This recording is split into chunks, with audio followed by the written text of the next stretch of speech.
Ma'am साहब कुछ पैसे दे दो, मेरे बच्चों को बहुत भूखा। सविता तू भीख मांगने का काम कब से करने लगी? और ये बच्चा किसका है, दिखा तो। अरे ये तो अपना ही मुन्ना है। क्या?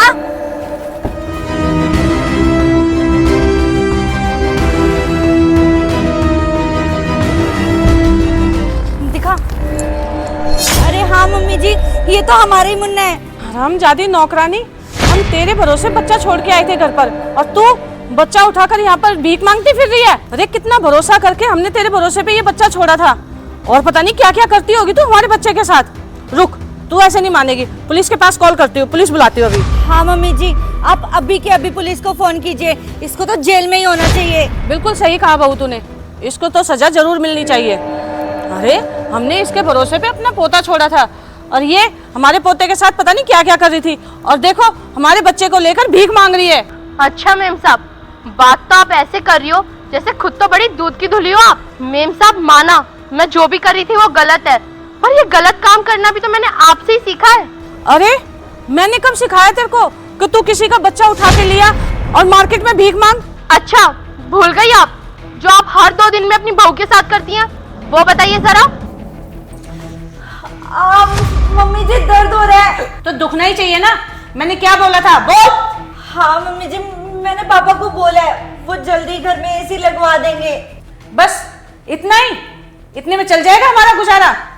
मम्मी जी, मेरे पापा के पास इतने पैसे नहीं है कि वो हर वक्त हमारे खर्चे पूरे करते रहे। मेरे बेटे की कमाई उड़ाने में तो तुझे बहुत मजा आता है। अरे तेरा बाप थोड़े से पैसे दे देगा तो मर थोड़ी जाएगा।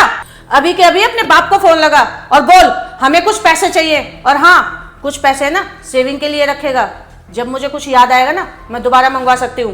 ठीक है।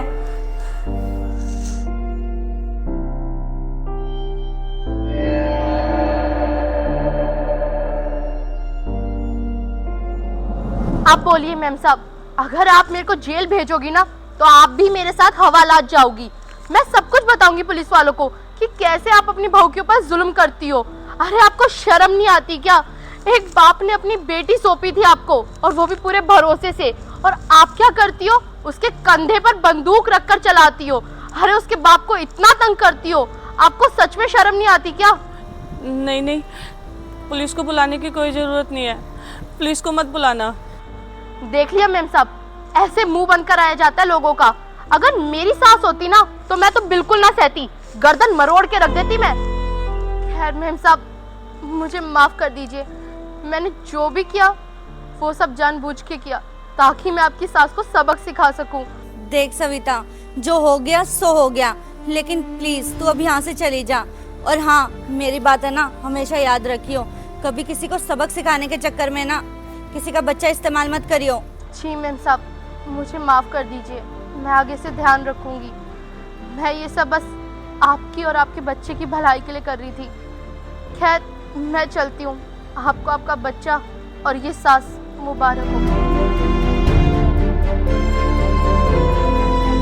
बहू मुझे माफ कर दे, मुझे आज एहसास हुआ कि मैं तेरे साथ कितना गलत कर रही थी। आज जब मेरे जिगर के टुकड़े को किसी ने इस्तेमाल किया तो मुझे कितना दुख हुआ।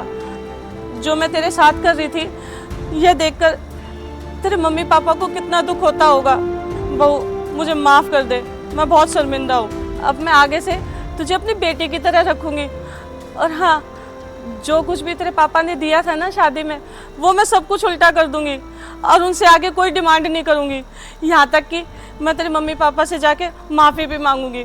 और बहू तू भी मुझे माफ़ कर दे। It's okay mummy ji, please आप मुझसे माफ़ी मत मांगिए, और थैंक यू, आपने मुझे समझा। मैं तो हमेशा से आपकी बेटी बनकर ही रहना चाहती थी।